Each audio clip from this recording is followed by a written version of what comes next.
에베소 6장 10절에서 20절까지 말씀, 신약 성경 316페이지에 있습니다. 신약 성경 316페이지.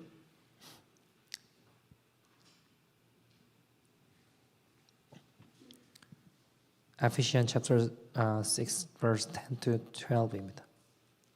20입니다. 나 자하신 줄 알고 한 절씩 교독하도록 하겠습니다. 끝으로 너희가 주 안에서와 그 힘의 능력으로 강건하여지고 마귀의 관계를 능히 대적하기 위하여 하나님의 전신 갑주를 입으라. 우리의 씨름은 혈과 육을 상대하는 것이 아니요 통치자들과 권세자들과 이 어둠의 세상 주관자들과 하늘에 있는 악한 영들을 상대함이라.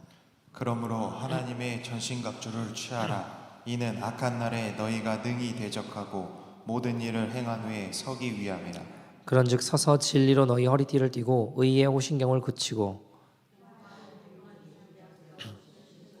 모든 것 위에 믿음의 방패를 가지고 이로써 능히 악한 자의 모든 불화살을 소멸하고 구원의 투구와 성령의 검 곧 하나님의 말씀을 가지라. 모든 기도와 간구를 하되 항상 성령 안에서 기도하고 이를 위하여 깨어 구하기를 항상 힘쓰며 여러 성도를 위하여 구하라.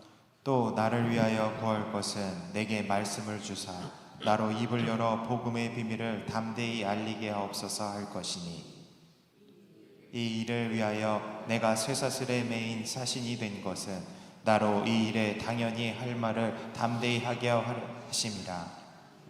아멘. 하나님의 말씀입니다. 제가 아프리카 갔을 때 좀 놀라운 것 중에 하나는 아이들한테 악기를 주니까요, 악보가 없는데 연주를 해요.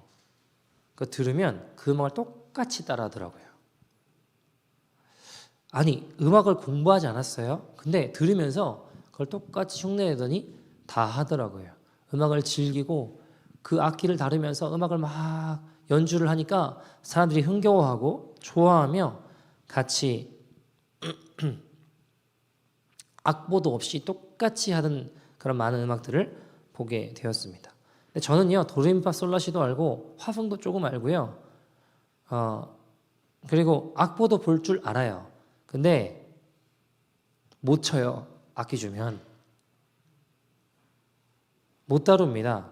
여러분, 그럼 누가 진짜 음악 할 수 있는 사람일까요? 아프리카 애들일까요? 저일까요? 아프리카 애들이더라고요. 걔네는 화성도 모르고 도레미파 솔라시도 몰라요. 악보도 볼 줄 모릅니다. 근데 음악을 듣고 똑같이 해요. 그 음악을 즐겨요. 다 같이 흥에 겨워서 찬양하는 모습들도 보았습니다. 악보의 콩나물 볼 줄 모르고 무슨 배경에 지어진 곡인지 모르지만 그 음악을 즐깁니다. 사람들의 마음을 움직이더라고요. 자, 누가 진짜 음악을 하는 사람입니까? 전가요? 아프리카 아이들인가요? 아이들이더라고요. 혹시 우리의 신앙도 이렇지 않나라는 생각들을 해봅니다. 성경을 많이 알고 있다 하지만 그것이 지식이고 내 삶의 실제가 되지 못한다면 과연 나는 그 성경을 진짜 아는 자인가? 실제 우리 삶에서 어떻게 역사하시고 일하시는지는 모르고 있지는 않으십니까? 그럼 진짜 말씀을 아는 거예요? 모르는 거예요? 모르는 거라는 겁니다. 제가 예전에 어떤 사이러스라는 친구를 만나게 되었습니다. 무슬림에서 이민을 와서 여기 캐톨릭의 가족들이 가게 됐고 캐톨릭에서 성경을 읽다가 개신교가 된 친구예요. 교회로 오게 된 친구입니다. 성경을 줄줄줄 꿰입니다. 창세기부터 요한계시록까지 잘 정리해서 이야기하고 설명도 하고 심지어 전도도 합니다. 암송하는 것도 참 많아요. 근데 여러분, 성경을 잘 안다고, 내가 잘 설명할 수 있다고 내가 진짜 아는 걸까요? 그 친구 삶의 이면에는 술과 여자와 담배 여러 가지 것들로 무너져 있더라고요. 제가 사역하면서 만나는 노숙자들과 별로 다를 게 없었습니다.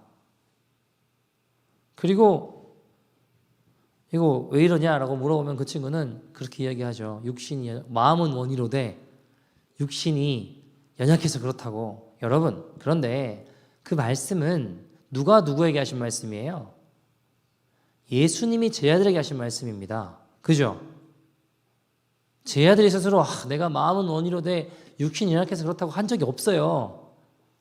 누가 했다고요? 예수님이 제 아들에게 한 이야기라고요. 그러니까 내 제자를 스스로 한 이야기가 아니에요. 즉 내 죄를 합리화하라고 그때 쓰라고 주신 이야기가 아니라는 겁니다. 여러분, 예수님에 대해 잘 설명할 수 있습니다. 잘 알아요. 진짜 아는 걸까요? 진짜 알면 변화됩니다. 그 말씀이 내 삶의 실제가 된다라는 겁니다. 여러분, 우리가 이 마지막 때를 살아가며 악한 사단과의 싸움에서 어떻게 승리할 수 있을까요? 자, 기도하면서 하나님의 전신갑주에 대해서 좀 나눴으면 좋겠다라는 마음이 들었습니다. 여러분, 그냥 싸우면 우리가 이길 수 있어요, 없어요? 못 이겨요, 여러분. 우리가 아무리 대단하다, 실력이 있다, 능력이 있다, 뛰어난다고 해도 하나님 바로 밑에 수를 가지고 있는 게 사단이라고요. 한낱 우리의 수로 어떻게 사단을 이길 수 있겠습니까? 그래서 우리가 하나님의 수로 하나님의 전신갑주를 입고 나아가야 된다는 겁니다. 그래서 싸움의 기술이 필요합니다. 그것이 오늘 성경은 11절에 이렇게 이야기하죠. 마귀의 관계를 능히 대적하기 위해서 뭐를요? 하나님의 전신갑주를 입으라 라고 말씀하고 있습니다. 여러분, 먼저 우리가 싸움의 대상을 분명히 알아야 됩니다. 누구랑 싸우나요? 12절 말씀 보시면 같이 읽어볼까요? 시작. 우리의 씨름은 혈과 육을 상대하는 것이 아니요 통치자들과 권세들과 이 어둠의 세상 주관자들과 하늘에 있는 악의 영들을 상대함이라. 아멘. 우리의 씨름은이라고 이야기하지만 여기서 말하는 씨름은요, 원어로 보면 레슬링 하는 건데 우리가 하는 것처럼 땀 흘리고 레슬링 하는 게 아니라 둘 중에 하나를 죽여야 되는 싸움이에요. 여기서 말하는 씨름이라고 하는 건 레슬링인데 당시 고대의 레슬링은 두 사람이 싸워서 한 사람이 죽을 때까지 싸우는 거라고요.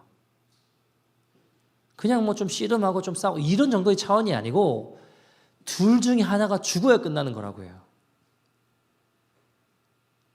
그 싸움에 대해서 이야기를 할 때 우리의 씨름은, 우리의 싸움은 혈과 육이 아니래요. 사람과 싸우는 게 아니라 누구랑 싸우는 거래요? 공중권세 잡은 사단과의 싸움입니다. 근데 여러분, 우리가 사단과 싸운다고 할 때 조심해야 될 것이 있는데 뭐냐면 양극단을 조심해야 됩니다. 하나는 이쪽 극단에서 무슨 요즘 시대에서 사단이냐, 마귀냐, 귀신이냐 이런 태도도 버려야 돼요. 뭐 요즘 시대에 뭐 사단, 귀신 뭐 해봐야 뭐 별거 있냐 이런 별거 아니라고 생각하는 이 태도도 버려야 되고, 반대로 무슨 말만 하면 다 사단이에요. 다 마귀입니다.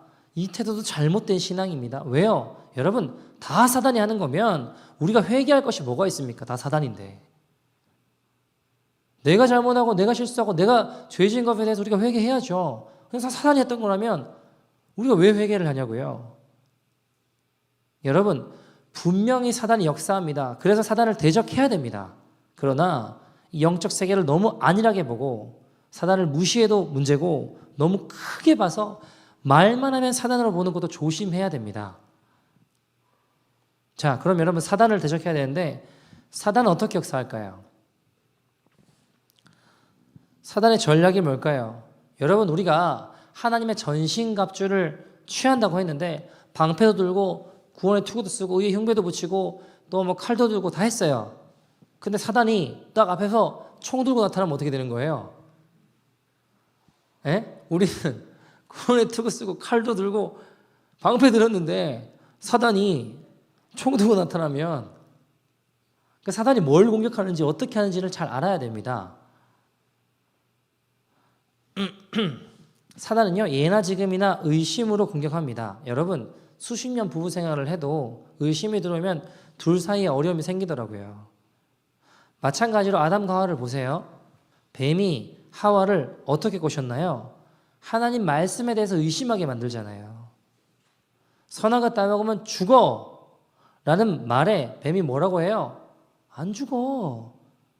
오히려 하나님처럼 될걸?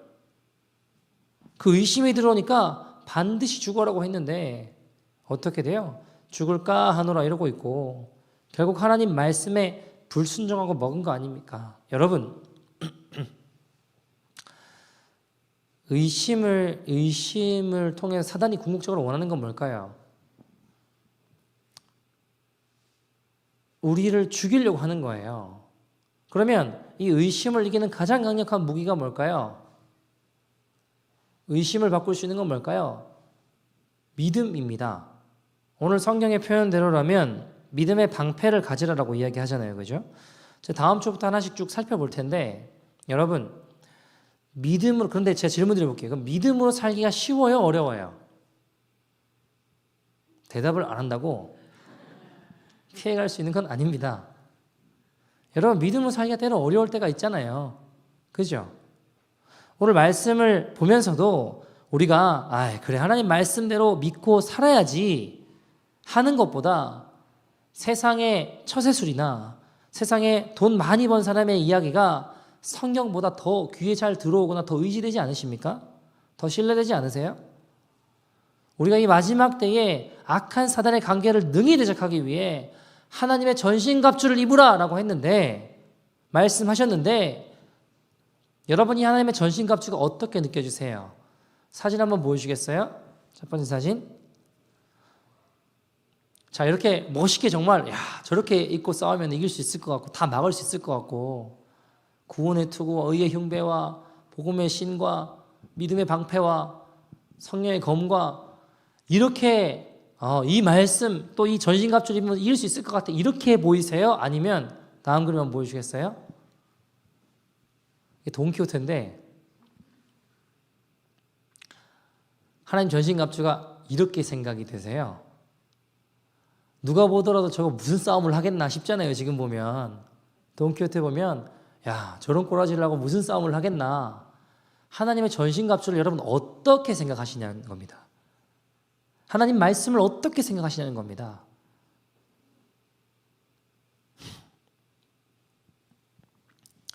여러분,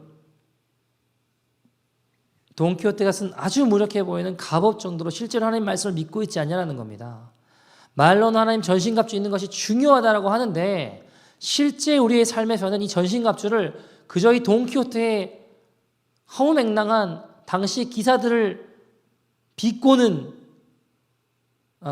용도로 쓰여졌던 그냥 그런 소설 정도로 대하고 있지는, 갑옷 정도로 대하고 있지는 않냐라는 겁니다. 여러분, 오늘 말씀엔 분명히 이 마지막 때의 사단의 관계, 공격을 대적하기 위해 하나님의 전신갑주를 입어라. 우리의 씨름은 혈과 육, 이 땅이 아니라 하늘의 악한 영이다. 이 어마어마한 전쟁, 우리 힘으로 도저히 이길 수 없는 이 전쟁, 마지막 때를 살아가면서 어떻게 이길 수 있나? 말씀에는 전신갑주를 입으라라고 이야기하죠. 근데 우리의 말은 그래 전신갑주를 입어야지 하나님 말씀으로 이길 수 있어 라고 하면서도 실제로는 하나님의 전신갑주보다는 세상의 것들이 솔직히 더 살아가는데 중요하다라고 여기며 살진 않으시는 겁니다. 예전에 한국을 굉장히 시끄럽게 한 사건들이 지금도 많겠지만, 정유라라고 하는 친구가 한 이야기가 굉장히 사람들의, 특히 젊은이들의 공분을 불러일으킨 이야기가 있었습니다. 그 친구가 그런 이야기를 했어요. 능력 없으면 니네 부모를 원망해라. 있는 우리 부모 가지고 감나라 배나라 이런 이야기 하지 마라. 돈도 실력이다. 남 욕하기 바쁘니까 아무리 다른 거 한들 어디 성공하겠냐. 내가 만만하냐. 내가 걔네들 욕 못해서 안 하는 줄 아냐. 노라나 주는 모자란 애들 상대하기 더러워서 안 한다. 이런 말들이 굉장히 사람들에게 국민적인 공분을 일으켰습니다. 여러분, 정치가 어떠냐 하는 이야기가 싶은 게 아니라 왜 이런 말들에 사람들이 화가 났을까요? 이 말들이 실제로 일어나는 일들이 아니라면 너무 터무니없는 이야기라고 한다면 사람들이 화낼까요? 공분할까요? 공분 안 한다니까요. 그냥 정신 나간 애구나 하고 말 거예요. 그래서 사람들이 왜 화를 내고 청년들이 금수저니 흑수저니 그러고 자살을 하고 왜 그러냐고요. 멘탈이 약해서 그럴까요? 물론 그런 부분도 있겠죠. 그러나 사실이니까 화내는 거 아니겠습니까? 그런 일이 일어나지도 않는데 왜 화를 내겠냐고요. 여러분, 교회는 다른가요? 교회가 왜 손가락질 받나요? 허무맹랑한 이야기면 무시한다니까요. 그런데 교회에 너희들은 다를 줄 알았다는 거 아닙니까? 교회에 너희는 지연 학벌 따지는 게 아니라 하나님 말씀대로 살 줄 알았다는 거 아닙니까? 너희 교회는 세상과는 달라 구별될 줄 알았다라는 거 아닙니까? 돈 좋아하는 게 아니고 하나님 말씀 좋아하는 줄 알았는데 아니니까 지탄 받는 거 아닐까요? 여러분, 우리 십자가 교회는 다를 줄 믿습니다. 여러분, 옛말에 그런 말 있죠. 장인은 뭘 탓하지 않는데요, 연장을 탓하지 않는데요. 그죠? 유능한 목수는 연장을 탓하지 않는다고 했습니다. 제가 여러분 탁구 치는 걸 좀 좋아하는데 잘 치지 못하지만 탁구 치면 제가 뭐라고 할까요? 탁구 라켓이 이게 좀 별로 안 좋은 것 같다고, 안 맞아서 저한테. 제가 정말 실력이 있으면 그런 소리 안 할 겁니다. 그죠? 근데 요즘에는요, 여러분, 장인도 연장 탓을 한대요. 여러분, 자, 예를 들어 프로가 저 같은 사람하고 탁구 쳐봐야 그냥 아무 라켓이나 들고도 이기겠죠. 근데 실력이 얼핏 비슷한 사람들이 프로가 경기를 한다면 연장이 중요할까요? 안 중요할까요? 라켓이 중요할까요? 안 중요할까요? 중요하다니까요. 제 실력을 발휘하지 못하는 것은 연장이 중요하더라는 겁니다. 여러분, 요즘 시대는 심지어 사람들의 실력을 대신할 만큼 좋은 연장이 있더라는 겁니다. 사진작가가 아무리 좋은 사진 실력을 가지고 있어도, 찍는 기술이 좋아도 카메라가 후지면 좋은 사진 나올까요? 안 나올까요? 안 나와요. 좋은 연장이 좋더라고요. 요즘에는요, 문제가 세상은 연장의 중요성을 이야기하는 게 아니라 연장의 절대성을 이야기하고 있습니다. 다시 말하면 연장을 보고 사람과 실력을 평가한다고요. 여러분, 이런 세상 가운데 이미 태어날 때부터 금수저니 흙수저니 하면서 모든 것이 정해진 듯 보이는 세상 가운데 아니야, 하나님의 말씀대로 살아가는 게 진짜 복이야 라고 당당하게 외칠 수 있느냐는 겁니다. 주어진 연장보다 하나님 말씀대로 정직하게 살아가는 것이 더 큰 행복이다라고 외치며 끝까지 살아갈 수 있느냐는 것입니다. 여러분, 우린 교회에서는 어떻게 이야기하나요? 하나님의 전신갑주, 이 험한 세상, 악한 사단을 이길 수 있어 라고 이야기하지만 나가서는 그저 돈키호테 정도로, 기사를 비꼬기 위해 쓰여진 소설 정도로만 하나님 말씀 대하고 있지 않느냐라는 것입니다. 가장 귀하게 생각하고 가장 위대한 무기로 생각하는 것이 진리이고 의이고 전도의 열정이고 믿음이고 구원과 하나님의 말씀이다 라고 말하지만 그 이야기가 너무 지금 우리가 살아가는 시대에 뒤떨어진 이야기처럼 들리진 않으시냐는 겁니다. 목사님, 교회 와서는 그렇게 무장할게요. 세상 나가서는 다시 다른 옷 좀 갈아입겠습니다. 하나님 신 전신갑주보다 솔직히 세상의 능력이 더 중요하다고 생각하고 가르치시진 않으시냐는 겁니다. 목사님, 요즘 어떤 세상인데 어떻게 믿음으로 말씀으로 진리로 이 세상에 내보낼 생각을 하세요, 목사님? 말씀은 알겠는데 현실과 너무 동떨어져 있어요. 이 말 이면에는 공부를 잘하는 것이 사실 신앙생활보다 훨씬 더 중요하다는 이야기 아닐까요?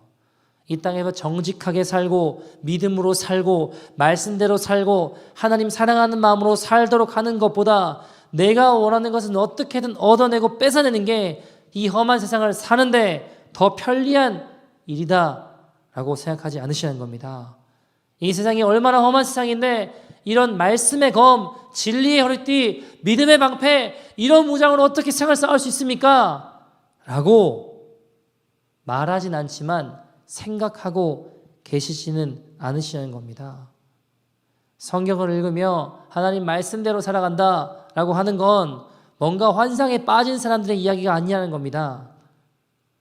복음의 신보다는 명품차가 더 좋고 더 인정받을 수 있고 진리의 허리띠보다는 나를 더 돋보이게 하는 명품 옷이 나를 더 나아 보이게 하지 않냐는 겁니다.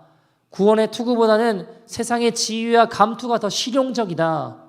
의의 흉배는요, 그거보다는 긍정적인 사고와 자신감이 더 필요하고 말씀보다는 처세술이 더 현실적입니다. 적의 공격을 막기 위해서는 믿음의 방패보다는 그냥 줄을 잘 서는 그 든든한 배경 가지고 있는 게 이 험한 세상에서 승리하기는 더 낫다라는 말입니다. 여러분, 이 세상에 있는 사람들이 이 전신갑주를 입고 있는 사람을 두려워하지 않을 뿐만 아니라 오히려 조롱하고 비웃지 않겠냐라고 생각이 들지 않냐 이 말입니다. 제가 너무 비판적으로 이야기했나요? 여러분, 물론 구원의 투구를 쓴다고 해서 꼭 감투를 쓸 필요가 없다는 말은 아니에요. 믿음의 방패를 가졌다고 배경을 무시할 필요 없습니다. 긍정적인 사고와 의가 언제나 대치되는 거 아니에요. 인생을 누리는 것 자체가 나쁜 건 아닙니다. 그런데 우리가 생각해 봐야 될 건 뭐냐면 그 목적과 목표가 무엇인지 점검해 볼 필요는 있다는 겁니다. 내가 지금 누구랑 싸움을 하고 있는지 깊이 생각해 보면 우리 그리스도인들이 믿음과 진리의 말씀을 뒤로 제껴놓는, 뒤로 하는 이런 영적인 허술함은 다분히 의도적으로 보이기 때문에 허망하다는 겁니다. 여러분, 소유할 수 있습니다. 어떤 사람은 많이 가질 수도 있고 어떤 사람은 그렇지 않을 수도 있습니다. 어떤 사람은 높은 자리에 가서 앉아야 될 수도 있고 그렇지 않을 수도 있습니다. 그러나 우리가 궁극적으로 하고 있는 이 싸움, 이 무엇인지 진지하게 생각해 본다면 이 땅을 살아가면서 이런 것들도 다 필요하지 않냐라는 그 말 이면에는 사실 다분히 의도적으로 우리가 영적인 전쟁을 허술하게 생각하고 있지 않냐라는 것입니다.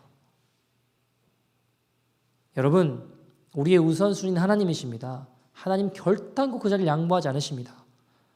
하나님 우리 예배하는 자로 불러주셨고 우리가 그렇게 지어졌습니다. 이게 흔들리면 우리의 가치가 흔들리는 거예요. 그래서 여러분, 우리가 교묘하게 다른 종류의 갑옷들을 때에 따라 내 상황에 따라 유익에 따라 바꿔 입고 있지는 않은지 한번 생각해 볼 필요가 있다는 것입니다. 이 세상을 살 때는 긍정의 흉패, 명품의 신을 신고 감투와 배경, 화려한 스펙의 갑옷을 입고 교회 올 때는요 다 잠깐 옷 갈아입어야죠. 하나님 앞에 살 때는 의의 흉배, 복음의 신, 구원의 감투, 믿음의 방패 드는 거 아니냐는 겁니다. 한 청년이 진리를 찾고 싶어서 교회에 왔습니다. 근데 와서 보니 시간이 지나고 하는 말이 말하는 것과 삶이 너무 다르다는 겁니다. 그리고 이런 말을 남기고 교회를 떠났습니다. 나는 교회를 다니면서 속았습니다. 자기는 교인들에게 너무 실망했고 교회 열심히 청년들에게 매우 실망했다고 이야기했습니다. 배우자를 찾을 때 믿음이 가장 중요하다고 그렇게 강조하더니 하나님 앞에 기도할 때는 믿음이 좋은 사람과 결혼하게 해달라고 그렇게 간절히 기도하더니 결국에는 예쁜 사람이고 결국에는 돈 많은 사람이더라는 겁니다. 영적인의 성령 충만한에 말하지만 결국 원하는 것, 궁극적인 목표는 마치 성공하는 것이고 출세하는 것이라고 느껴질 때 사람들은 실망하게 되는 것입니다. 복음이 어떻고 영생이 어떻고 하나님 나라가 어떻고 말하지만 결국 교회에서도 일단 돈이 있어야 사람 대접받지. 결국 그거네. 교회에서 속았습니다. 실망입니다 하고 떠났습니다. 여러분 오해하지 마세요. 저는 실력이 필요 없다는 게 아니에요. 실력이 필요하다고 생각합니다. 하나님께서 각자에게 주신 것이 다르긴 하지만 주신 능력 안에서 최선을 다하고 또 필요한 일들을 일구어 나가는 거 중요하다고 생각합니다. 그러나 제가 묻고 싶은 건 우리의 싸움의 궁극적인 목표가 무엇인지 묻고 싶은 거예요. 그 청년의 마지막 말 결국 그거네. 이 말 앞에 할 말이 없게 된다면 예수 믿는다는 우리도 그것을 인정하고 있다면 그것은 교회가 아닙니다. 말도 안 되는 소리 하지 마세요. 정말 하나님 말씀대로 살아간 자들이 있습니다 라는 증거가 삶 속에 보여지지 않는다면 우리는 우리의 영적인 싸움의 본질을 다시 한번 점검해 볼 필요가 있다는 겁니다. 오늘 말씀 보면 전신갑주 입은 예수님의 사람들은 하나님 말씀을 마음에 새겨 이 세상의 가치관과 맞지 않아도 하나님의 전신갑주 그 갑옷을 입고 세상을 바꾸겠다라는 사람의 모습입니다. 여러분, 우리가 정말 말씀대로 살아가면 세상은 우리를 보고 두려워합니다. 우리가 정말 말씀대로 순종한다면 마귀는 우리를 보고 벌벌 떨 것입니다. 우리가 정말 하나님의 전신갑주로 무장한다면 세상에 두려울 것이 없습니다. 하나님 이 시대에 차야하시는 사람은 다윗처럼 골리앗 앞에 나아가는 것이 무모해 보인다 할지라도, 돈키호테처럼 보인다고 할지라도, 주님 사랑하는 마음으로 돈키호테처럼 세상 사람들이 보기에는 하찮아 보이는 주님의 전신갑주를 입고 전투를 치러가는 사람들입니다. 여러분, 제가 서두에 말씀드린 것처럼 음악 지식은 많은데 그 음악을 칠 줄도 사용할 줄도 모른다면 그 음악을 모르는 사람들이라고요. 예수에 대한 지식은 많고 말은 예수 믿는 사람인데 그를 아무리 눈 씻고 찾아봐도 예수님 보이지 않고 세상과 다를 것이 없다면 우리는 이 마지막 날 마귀와의 전투에서 이길 수가 없습니다. 세상의 전신갑주, 세상이 말하고 있는 것들만 열심히 입고 세상과 똑같은 가치관을 가지고 살아간다면 우리는 교회 안에 있다라고 해도 이미 세상에 사단에 끌려가고 있는 사람들입니다. 그러나 아무리 돈키호테처럼 보인다고 해도, 부족해 보여도 주님 신 전신갑주로 나아간다면 주님 마지막 날 거룩한 승리를 주실 줄 믿습니다. 그것이 거듭난 자들이 걸어가는 좁은 길입니다. 여러분, 제가 이렇게 거창하게 이야기하니까 그럼 뭘 도대체 어떻게 해야 되나 이런 생각이 드시죠. 여러분, 하나님 전신갑주를 취한다, 하나님 말씀대로 살아간다고 하는 건 큰 싸움일 수도 있지만 작은 싸움부터 시작되는 거예요. 시편 112편 4절에 보면 정직한 자들에게는 흑암 중에 빛이 일어난대요. 왜냐하면 하나님은 자비롭고 긍휼이 많으며 의로우신 분이시거든요. 정직한 자들에게는 칠흑 같은 어둠 가운데서도 거룩한 빛이 일어나게 하십니다. 여러분, 제가 이번에 미국 가서 성도님 이렇게 신방을 몇 번 했는데 식사 대접도 해주시고 해가지고 이야기를 나누다가 보니까 어떤 분이 그래, 말씀대로 살아야겠다, 아는 것보다 살아야겠다, 이런 이제 고민들을 하고, 근데 어떻게 해야 되나 이게 잘 모르겠더래요. 어떻게 싸워야 되나. 근데 한 번은 저희를 대접한다고 식사 준비한다고 한인마트 가서 스파클링 워터를 6개짜리인가 이렇게 샀대요. 그거랑 다른 거 이제 장 본 거 계산을 딱 하는데 뭔가 계산 금액이 뭔가 안 맞는 것 같아. 이상해요. 뭐 금액이 생각한 것보다 작아요. 좋은 일인가요? 어쨌든 1+1이라고 해도 이건 좀 너무 작은데? 이런 생각이 들었는데 조금 고민이 되지만 그냥 들고 왔대요. 차에 딱 앉아서 영수증을 볼까 말까, 영수증을 볼까 말까 이런 고민이 드시다는 거죠. 근데 그냥 가자라고 생각할 수도 있지만 괜히 집에 갔다 봤다가 다시 와야 되면 발걸음이 더 힘들겠다는 생각이 들어서 영수증을 펼쳐서 보니까 아니나 다를까 이 스파클링 워터 6개짜리가 계산이 안 돼 있더래요. 금액이 작게 나온 거죠. 그래서 야 굳었다 이게 아니고 들고 다시 들어갔대요. 계산대로 가서 스파클링 워터랑 이제 쭉 보여주면서 이거 계산 안 됐다, 계산해달라 그러니까 되게 이상하게 쳐다보더니, 이상하게 뭐지 이 사람? 하고 이제 쳐다보더니 아니, 계산 안 됐다고요, 빨리 계산해달라고 하고 이제 계산하고 나오는데 이상하게 마음에 기쁨이 일어나더래요. 주님이 기쁨을 주시더래요. 그 마음에 그렇게 하나씩 하나씩 싸우는 거야 라는 마음이 들더래요. 그리고 어떤 생각이 드냐면 이렇게 기쁨이 일어날 수 있다면, 하나님 주신 기쁨이 크다면 또 싸울 수 있겠다, 또 할 수 있겠다, 다른 것도 할 수 있겠다는 마음이 들더랍니다.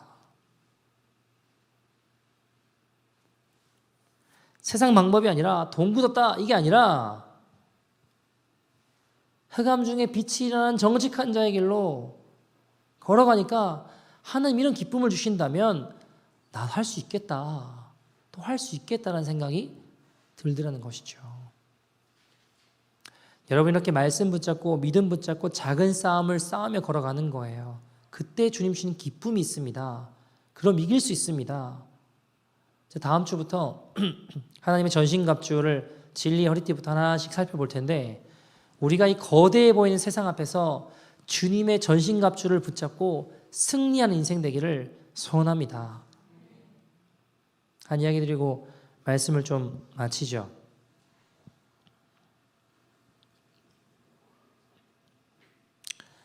19절 20절 마지막 말씀 같이 한번 읽어볼까요? 이 전신갑주를 입은 사람에 대해서 제가 조금 어떤 특징이나 하나 좀 살펴보려고 하는데 19절 20절 말씀 같이 읽어보죠. 시작. 또 나를 위하여 구할 것은 내게 말씀을 주사 나로 입을 열어 복음의 비밀을 담대히 알리게 하옵소서 할 것이니 이 일을 위하여 내가 쇠사슬에 매인 사신이 된 것은 나로 이 일에 당연히 할 말을 담대히 하게 하려 하심이라. 아멘. 자, 여러분 사도 바울은 전신갑주를 입은 사람이 하나님 말씀을 받아 복음의 비밀을 담대히 알린 일을 한다고 합니다. 무슨 상황이 있더라도 쇠사슬에 매인다고 해도 오히려 그 일들을 통해 주의 복음이 증거되는 일에 헌신하게 된다고 이야기를 해요.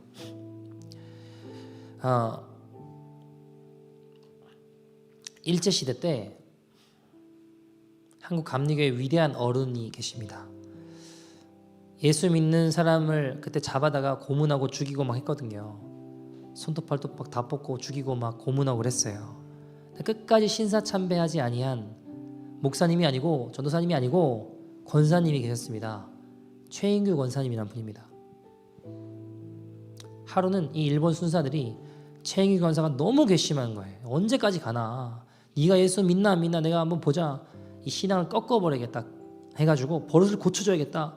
모욕을 주려고 했어요. 생각하다 보니까 한국에 이런 문화가 있잖아요. 오줌 싸면 어떻게 했나요 그때? 이 막 뒤집어 쓰고 바가지 쓰고 집집마다 돌아다니면서 소금만 좀 얻어서 돌아왔지 않습니까? 그렇게 부끄러운 거죠.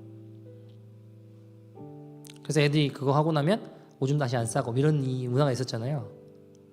그래서 최인규 권사님 불러다가 비슷하게 똥찌개를 지게 했습니다. 똥통을 2개를 들고 가다 온 마을을 다니면서 집집마다 대문 앞에 가서 외치라고 했습니다. 나는 예수 믿어 신사참배 안 하고 똥찌개 지고 하는 최인규입니다. 난 예수 믿어 신사참배 안 하고 똥찌개 지고 하는 최인규입니다. 이거 말하면서 집집마다 다니게 했습니다. 얼마나 치욕적이고 모욕스럽겠습니까? 모욕입니까? 수치스럽죠. 창피하죠. 사람들 앞에 나이도 있는 분이시고 동네 사람들 얼굴 다 아는데 얼마나 괴로우시겠냐고요. 예수 믿으면 저렇게 되는구나. 누가 예수 믿겠습니까? 하나님 말씀대로 순종해서 걸어간다고 하는 그 전신갑주가 돈키호테처럼 보이지 않겠습니까?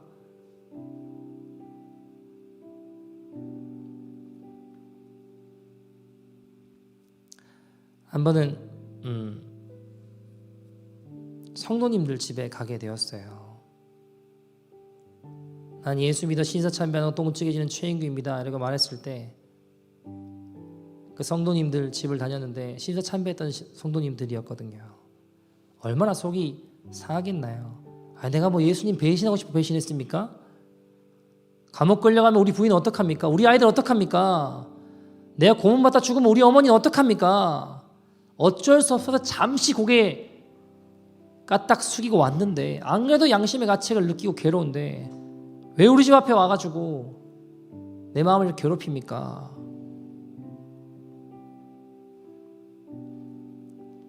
나도 권사님 당신 마음 알지만 주님 사랑하지만 어쩔 수 없는 거 알지 않냐고. 내 앞에서 이러지 말고 나 괴롭히지만 가시라고. 그럼 그 권사님이 다음 집사님의 집, 다음 장로님의 집 가면서 뒤에서 일본 수사가 총을 들고 막대기 들고 쫓아오니까 안 갈 수도 없고 그 동네를 다 도셨대요. 사람들이 속상했죠. 집안의 방 안에 들어와서 생각합니다. 아니, 자기만 예수님 사랑하나? 나도 사랑하지만 어쩔 수 없어서 잠시 까딱한 것뿐인데 왜 같이 신앙생활하는 우리 마음을 이렇게 후벼 파나?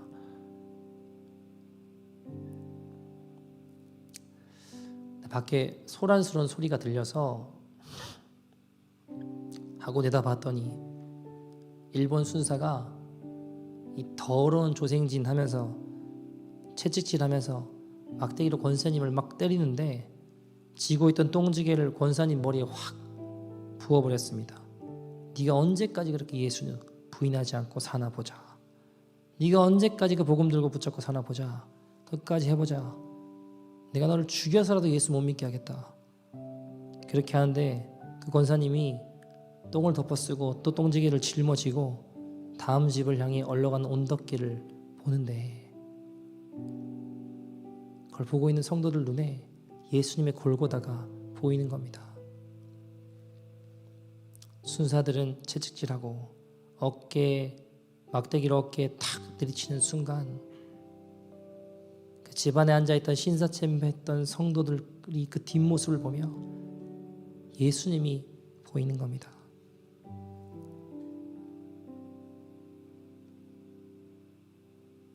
마치 골고다 언덕길 십자가 지고 올라갔던 예수님처럼 아무 대꾸하지 않으시고 로마 군사들이 그렇게 괴롭히고 침뱉고 욕하는데 아무 대꾸하지 않으시고 십자가 지고 올라가시는 그 예수님 같은 뒷모습, 최인규 권사님의 뒷모습을 해서 발견하고 성도들이 눈물을 흘리며 회개하고 나아가기 시작했습니다.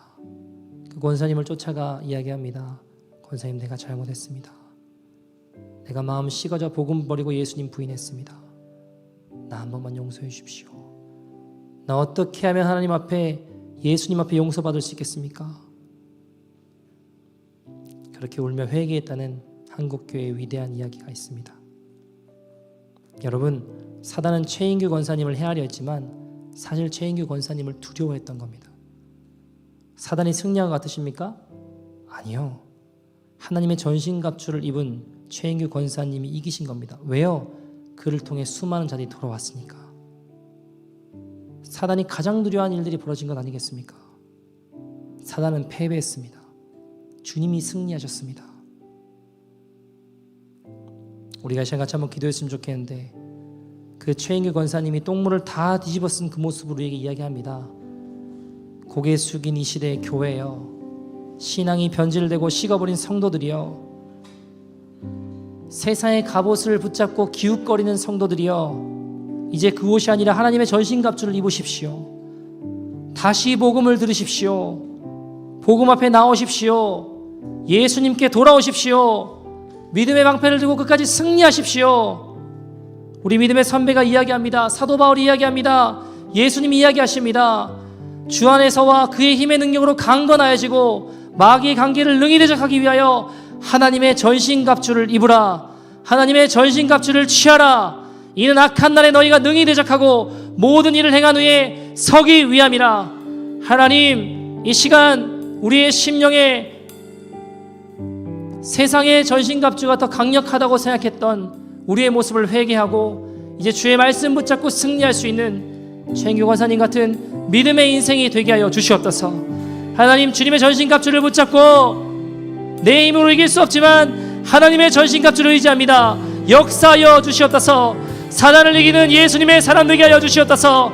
상황이 아니라 말씀을 붙잡고 순종하는 믿음의 인생 되게 하여 주시옵소서. 다같이 주의 이름 부르고 통성으로 기도하겠습니다. 주여!